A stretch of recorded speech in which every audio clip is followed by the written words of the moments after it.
Welcome to the D-Spot podcast. Dr. Dana McNeil is a licensed marriage and family therapist who specializes in working with couples using the Gottman method. Her evidence-based practice provides support for the wide range of relationship issues that modern couples face. By using her open, affirming, and outside-of-the-box thinking, Dr. Dana is able to approach her work with couples by bringing both insights and tools that reflect the realities of today's complicated relationships. Dr. Dana features guests on her podcast that include a unique array of celebrities, CEOs, influencers, and everyday folks who are all working on navigating new conversations about how society views what goes into a successful relationship. And now, here's your host, Dr. Dana McNeil.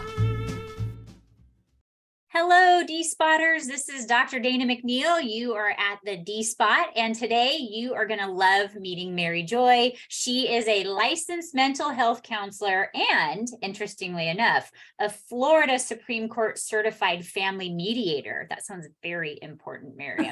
I'm so impressed that you would be on my podcast. She is also a YouTube host. She has a channel. She has a podcast on mental health called Mental Health Discovery and Recovery. Did I say that right?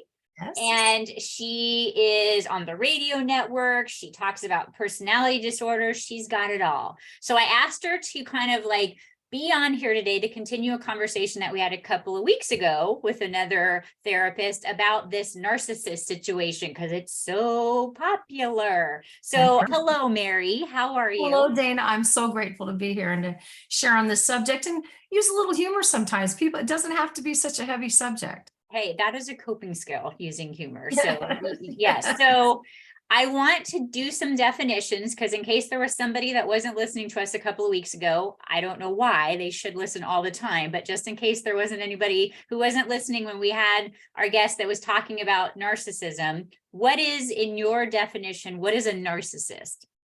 A narcissist is someone who's just selfish. They're just the regular old selfish, run-of-the-mill, everyday kind of jerk.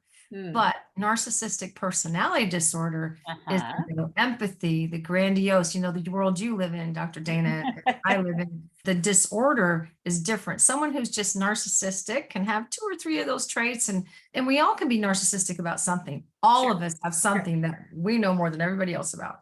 So that doesn't make you a person with narcissistic personality disorder. That's a list, and that list is not that long, actually. They have a sense of entitlement.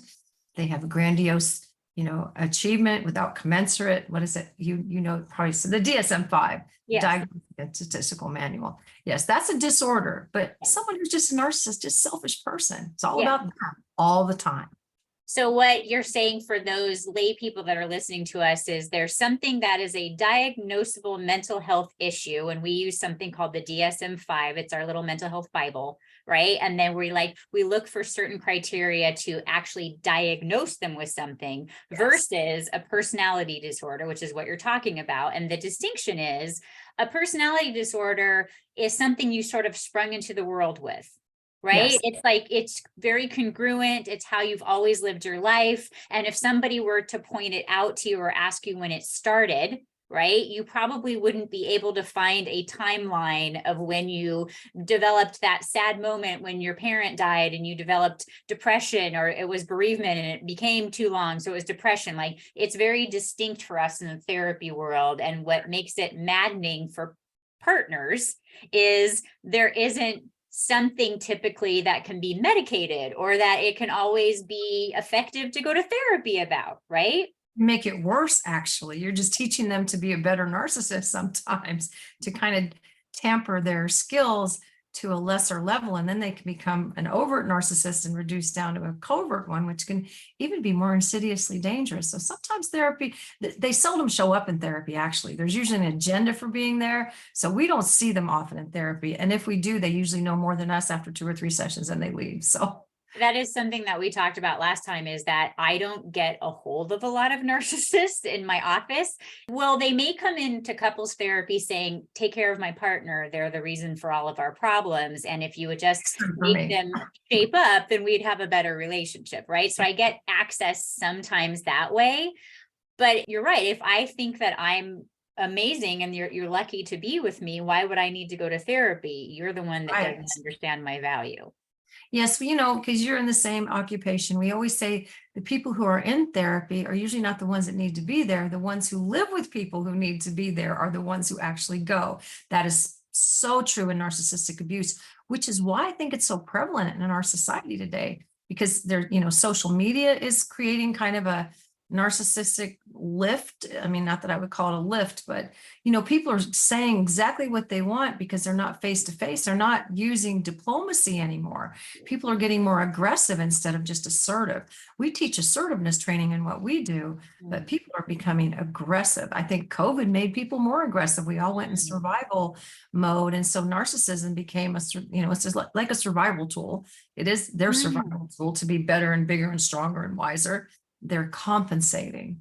And this is not just males, females are narcissists too. We're not implying that when we say big and strong, that we're inferring that only our male clients. Women do it too. I see women the same thing.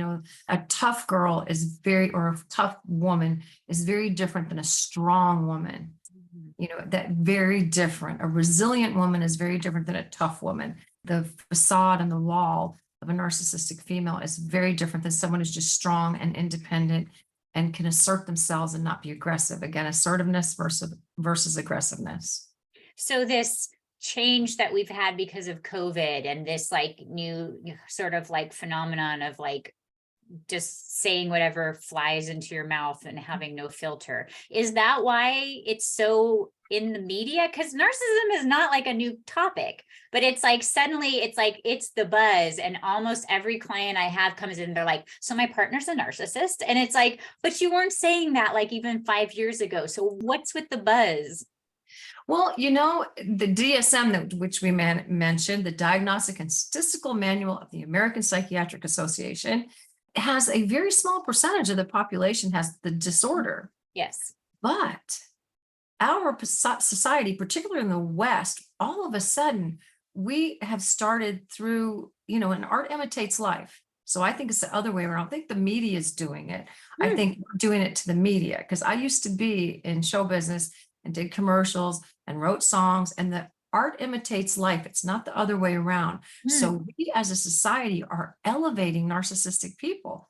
We're loving these, all-seeing, all-knowing billionaire types or walk on everybody types. We see them as archetypes in television shows.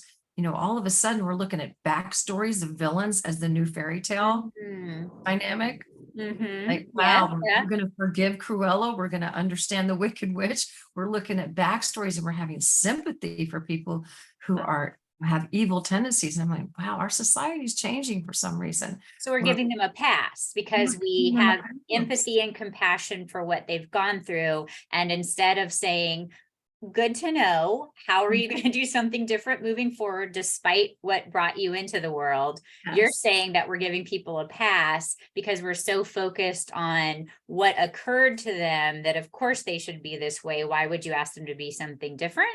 Yes, that's what we're doing. We're kind of giving them a pass where we're explaining and justifying and rationalizing selfish behavior because we just are. I would love to know why. I would love to hear comments from people on why they think that is, because it isn't new, but it is prevalent. It is becoming so prevalent. They almost took it out of the DSM-5 because they saw so much of the population, or they wanted to change it. They have certain disorders to become more of dysphorias or more of just a subset of something.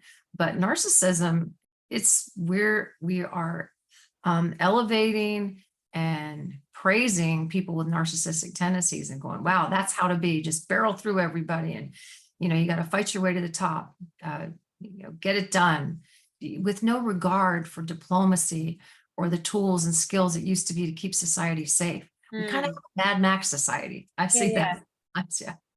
So just to play devil's advocate, and I know that this is probably not popular and, don't write in with bad emails to me. Sometimes I think that we call our partner narcissist because we don't like what they're saying. Like there's a distinction between you don't like your partner's behaviors and they're maybe putting in a boundary in place that you don't agree with or that you are not like on board with. So it doesn't necessarily mean they're being a narcissist, because I also think that gets thrown around too generically. Oh, yes, it's right up there with borderline personality disorder, which is on the same cluster. It's overdiagnosed, it's over Dr. Googled, and I never mind my clients Dr. Googling. I don't. I love it when they can research something and educate themselves, and I'll help them piece it together. It may be valid, it may not be. But yeah, I understand the devil's advocate choice. Yes, sometimes if somebody isn't doing what you want, it doesn't mean they're a narcissist. It means they have autonomy and agency, and everyone is a free agent, whether you agree with it or not.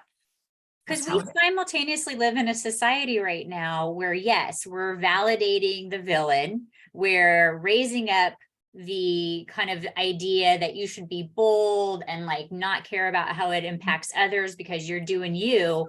At the same time that there's a victimization attitude that like, I don't have any power over what happens to me. They're such a narcissist. I wasn't able to do anything different. So it's this sort of like competing like philosophy. Yes, and I love that you just use that phrase, the I do me, or we have this phrase all of a sudden, I'll do me and you do you. This will not keep society safe. This will not. We are all, to be healthy, we need to be interdependent, not codependent, but interdependent. We are hardwired for connectivity and safety. But if you're connected to a narcissist, your sense of safety is out the window. So you get full of self-doubt. So yes, we need to really pay attention and be self-aware of ourselves more so than the other person. The shifting of blame is what narcissists do. So we don't need to shift it back to them either. We can stand up to them in ways that we may have to have a fast horse to get away on, is what I always say, if you want to stand up to one. But the point is that you can. And by realizing that not everyone's a narcissist, and if someone's selfish about something, it maybe they have a good valid reason. So I try to help people figure out, also being the devil's advocate, my husband and or wife or my partner is a narcissist. I go, well, maybe they're expressing a need and we'll sift through it. And as we're talking about this sort of like raising up the villains, I'm wondering if we can bring into the conversation, I'm sure, you know, the news media isn't going to do it, but maybe we therapists can say, yes, somebody had a horrible background. It helped them develop their personality disorder because it was a coping skill that was available for them when they were 5 years old, and everything's black and white and it's either good or bad, or I take care of myself or depend on others, right? It can be a maladaptive coping behavior, but we don't have to glorify a maladaptive coping behavior. Like for those, you know, we've come so far that like, yes, I, you know, have become an alcoholic or abused substances because I had a bad childhood. We no longer glorify that, right? So what is it that's happening? Yeah, it's like, but we're still glorifying a maladaptive coping behavior if you're seeing that as what's happening with this person. Yes, absolutely. There's a great psychologist named Dr. Alan Rappaport, and he wrote an article titled How We Accommodate Our Narcissistic Parents. And it's more of a research article, but anyone can, you know, it's readable. It's very readable. I appreciated that with him. And in my book of Codependent Discovery and Recovery, I contacted him and I said, I would just love to use this segment, because sometimes if you have a narcissistic parent, you'll accommodate them by joining them. You'll accommodate them by rebelling and getting negative attention, or you just run from them. Either way, a narcissistic parent is not the end of your world.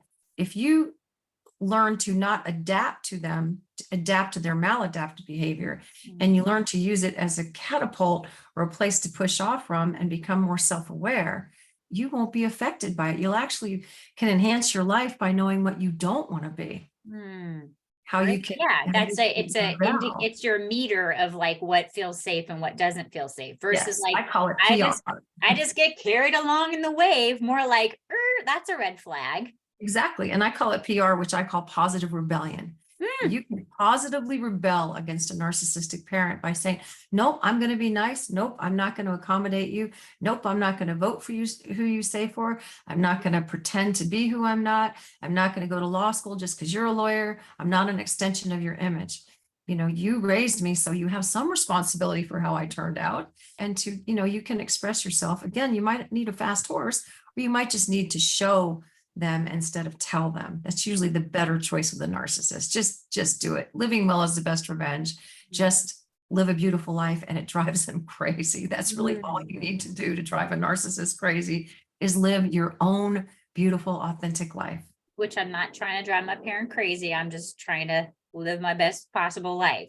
Yes. So one of your specialties among your many specialties is you're really good at helping people understand, I assume, number one, if they're codependent, right? And then why that codependency sets them up to be attractive to somebody who has a narcissistic personality disorder.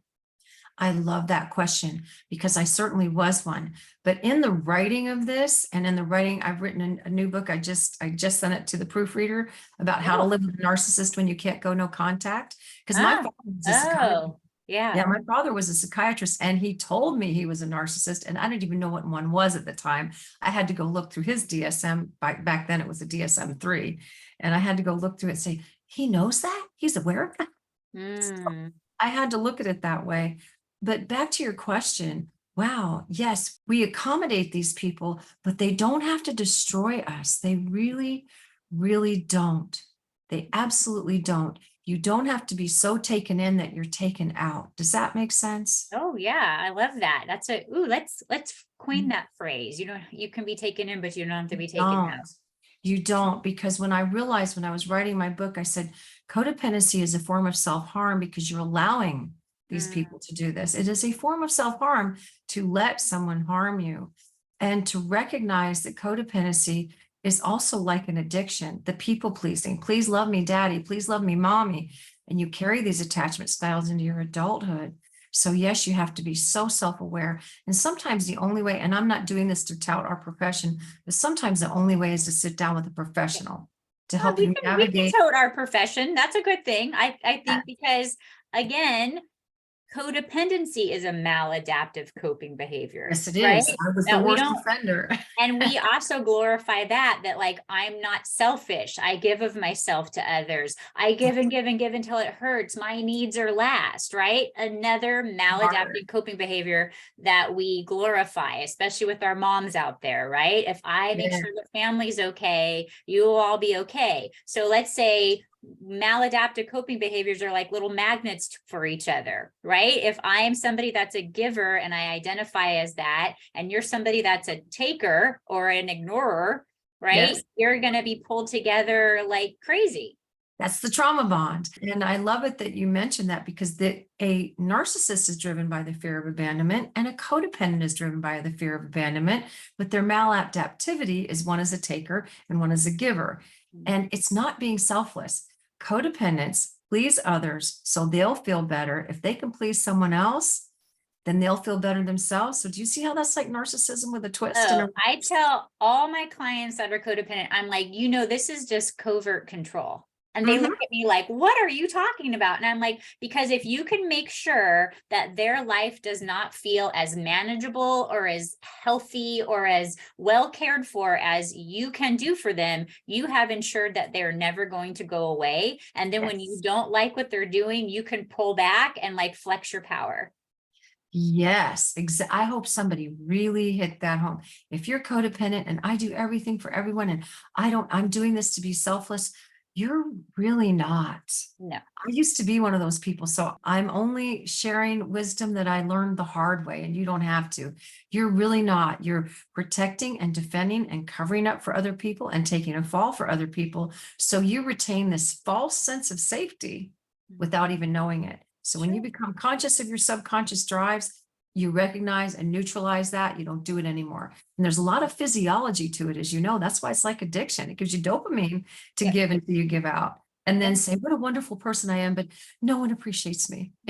And that's when they have the explosions, right? It's always interesting. Come to you. Yeah, well, it's like you're this docile person because you're shoving it. And then there's like that one extra pea on the plate of peas that you like have this huge explosion, and you're never getting your needs met because they're like, what is up with you in the explosion? Everything that you're upset about is valid, but you've been enabling everybody to treat you that way.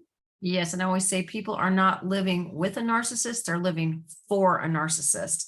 And that is the sad part. There's an old terrible joke from Codependents Anonymous, but it's very valid. What does a codependent see when they die? They see someone else's life passing before their eyes. Yowza. Do you want to live like this anymore? I sure don't. Doesn't mean you have to be selfish. I mean, sometimes you go from one extreme to the other to find the middle, but you just have to live an authentic life. If you don't want to eat pizza that night, tell the narcissist, I don't want to eat pizza, or tell the selfish person, I'll eat anything but pizza, or just let them eat the pizza and go somewhere else. You don't have to do what everyone says when they say it and how they say it. You can be a go with the flower without being a follower. So Mary, if someone is listening to this and they identify as being codependent and they believe that they're in a relationship with somebody who's narcissist, number one, they're going to have to be the person to do the work. So the narcissist is not going to ask them to go to therapy, but how would they approach them? Which should they anticipate, or what would be a good approach? A good approach for them to come into therapy? Yeah, or for them to ask their partner about maybe going to therapy. Does that feel? Oh, wow. If they ask their partner to go to therapy, I would hope that they're aware enough to know that it may not be the therapy they expect. We're not there to change. We can't change them, but they can change you. When they come to therapy, they will often, as counselors, especially you in California, because not in all states do they think that, but the client is the couple when you see a couple. Yes. It's not a person. Yeah. It's the couple. You're trying to be on the side of the couple and the relationship. That's very important. So when people come to counseling, and narcissists do it too, they're trying to throw each other under the bus. And they're always, I love it because you can see it in the picture says 1,000 words. The one trying to get you to sway your opinion toward their partner is always watching you when their partner is talking. They're not looking at their partner. They're trying to read your judgments. I go very poker faced when I catch them doing that out of the corner of my eye. I might be looking at the other person, but I'm watching that more narcissistic part of the couple who's watching me to see if they can read me to get me to do what they want to get that person on the other side. Do you hear how twisted this is? It's exhausting. It's what we call triangulation in the therapy world. Right? They're trying to bring us into their relationship and again, take power over us to use us to get their agenda. That's why I never see them separately, and I never talk to them separately on the phone, because that's going to be a he said, she said, and they could leave that session saying, she told me to leave you, when I didn't say that at all. Do you have recommendations for how a partner who believes they're in a relationship with a narcissist might ask them to go into couples therapy? How would they best approach them? Well, you just have to be as benign and diplomatic as possible. And diplomacy would say, I think it would help us to go to therapy. And if you really want to manipulate them back, just say, I know I have a lot of problems, like you say. So maybe if you come to therapy with me, we could figure myself out. Oh, reverse psychology. Reverse psychology. It's one of the chapters in my new book. It's so easy. It's manipulative. And I'm warning people, if they use that tool, that book is only a survival guide for living with a narcissist until you can exit. So they're on to you. They can read you like a book to use you. So reverse psychology, use it like pepper or like hot sauce. It only works in certain instances, and it's highly manipulative, and you do not want to become them. But if you can get them in counseling, fine. Some of them do change, or some of them that are just narcissistic. They want to change. They don't want to be selfish jerks. Yeah. Sometimes we uncover where they learned it from, and they're just accommodating, like Dr. Rappaport said. They're not really a narcissist. They've just taken on the role of their dad or their mom. This is how a marriage should be. And where they're, oh no, this isn't how it should be. I see that a lot. I mean, there's always hope. So you can go through it that way. You can also just ask them to go. If they say, no, I'm not crazy, you go, well, then go. Say, thank you, I'll go. So what I heard you say though is it's a survival guide, but it's not, you don't have to end the relationship, right? No. There can be hope, there can be change. Can be, rarely, but this is a survival guide I wrote. And at the very beginning, I said, you can't, going through life thinking there aren't narcissists in it is like going in the ocean and thinking there's no sharks around you. You can't see them, but they're there. And they know you're there. And you are not attracted to narcissists. You're not. They are attracted to you, which is very different than what we usually hear. You are attracted to the lovely persona they present, that beautiful, love bombing, amazing person who meets your every need for 6 months until they throw the discard at you. You're not attracted to them. They're attracted to you. So you have to be very careful of who you're pulling in. They're reading you, your kindness. Oh, you're so kind and compassionate. So you have to be very careful, not paranoid, but careful. They're everywhere. So yes, it's just a survival guide, because there are bosses, there are coworkers. You're not invested in these people. But if you're 17 years old and the narcissists are your parents, you can't do anything. Or you're married to someone and you've been married for 50 or 60 years and there's nowhere to go. Wow. Yeah. But it's never too late to learn to live with one. Just don't live for one. I'm so glad that you wrote a book about this. This is such an important topic. What's a couple of tips that you want to share so they get a little tidbit of the book, so they get excited? Well, because no contact doesn't work. It's limited contact. So I say less exposure equals more composure. And also silence is golden. Don't try to argue with them or reason with them. Don't try to tell a shark not to bite you. Really don't. And then I have a language skill too. If you start learning the language of diplomacy, if a narcissist says, you're a horrible human being, because they project onto you how they feel about themselves. And you can go, I understand why you would say that. Do you realize you're not agreeing with them? You understand that they would say that to you because they're projecting onto you, but you're not telling them that.